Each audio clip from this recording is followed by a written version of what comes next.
السلام علیکم دوستو، ابھی میں نے ایک وکیل صاحب کی ویڈیو دیکھی. انہوں نے اس میں کچھ باتیں کری ہیں. کچھ باتیں تو انجینئر صاحب کے نئے بیان کو لے کر کری ہیں کہ اب ایک نئی ایف آئی آر ہو سکتی ہے انجینئر صاحب پر، اور کچھ باتیں انہوں نے ٹی ایل پی کے حوالے سے کری ہیں.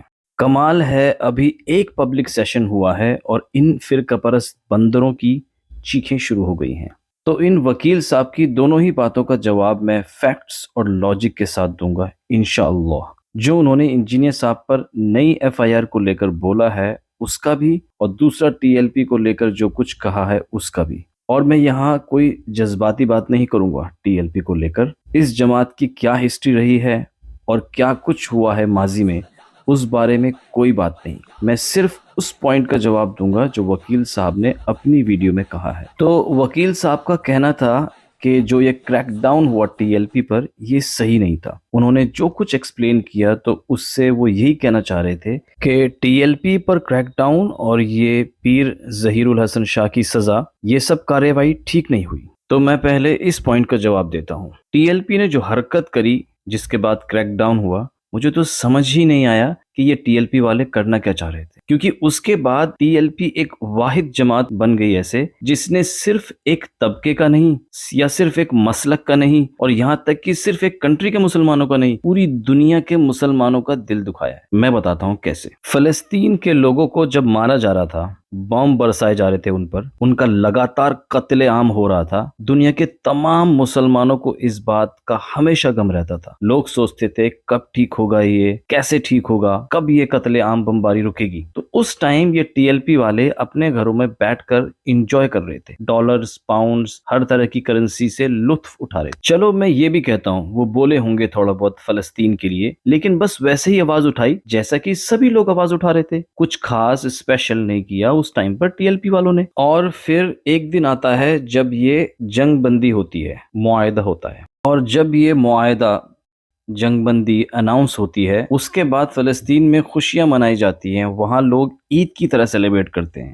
اور خوشی تو ہوگی ہی جہاں ان کے پاس کھانے کو نہیں تھا، رہنے کو نہیں تھا، سردی گرمی سب ٹینٹ اور ایک ٹیمپریری مکانوں میں، ٹیمپریری جگہ میں پتہ نہیں کیسے کیسے دن کاٹ رہے تھے. کھانے کا انتظام کے لیے جو مدد دنیا سے بھیجی جا رہی تھی وہ سب بارڈر پر روک دی جاتی تھی. بھوک مری کی وجہ سے بچے مر رہے تھے، اور پھر اوپر سے بمباری. تو اس معاہدے کے بعد بمباری رکے گی، کھانا جو بارڈر پر روکا ہوا ہے وہ پہنچ جائے گا، اور رہنے کا بھی بہتر انتظام ہوگا. تو یہ سب سوچ کے ظاہر ہے وہاں کے لوگوں کو خوش ہونا ہی تھا. ویسے میں بھی اور دنیا کے تمام مسلمان یہ مانتے ہیں کہ پوری طرح سے انصاف نہیں ہوا، انہیں پوری طرح سے ان کا حق نہیں ملا، لیکن زندگی کچھ تو بہتر ہوئی، اور کچھ کیا میں کہوں گا کافی حد تک بہتر ہوئی. بھوک مری، رہنے کو کچھ نہیں، اور پھر کہیں سے بھی بم کا کے گر جانا، یہ کوئی چھوٹی دقتیں نہیں تھی ان کے ساتھ. کم سے کم یہ پرابلمز تو سالو ہوئی. تو خیر، فلسطین کے لوگ اور دنیا کے تمام لوگ خوش ہوئے اس دن. شاید ایک ابلیس ہی ایسا ہوگا جسے دکھ ہوا ہوگا اس دن، باقی تو سب خوشی ہوئے. اب لیکن ایک طبقہ، ایک جماعت، اس کو پتہ نہیں کیا ہوتا ہے، کون سا کیڑا ان کے دماغ میں حرکت کرتا ہے، اور وہ سڑکوں پر اتر آتے ہیں. وہی توڑ پھوڑ،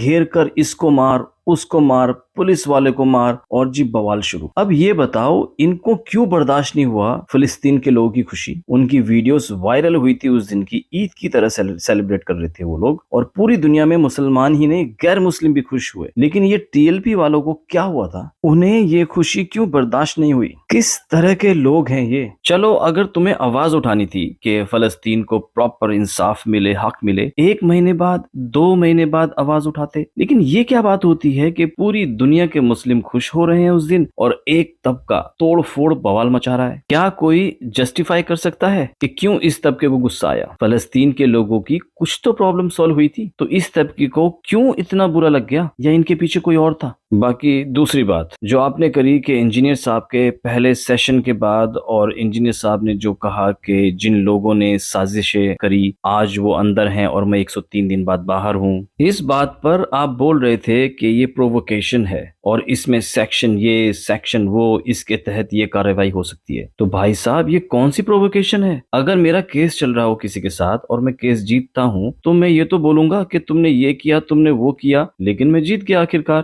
یہ تو کھیل میں بھی کوئی کھلاڑی یا کوئی بھی ہو، ہر کوئی ایسے ہی بولتا ہے. تو یہ پرووکیشن ہے کہ آپ کے حساب سے؟ اگر سچ میں آپ کو ایسا لگتا ہے تو آپ کسی اچھے ڈاکٹر سے ملیں، آپ کو ٹریٹمنٹ کی ضرورت ہے۔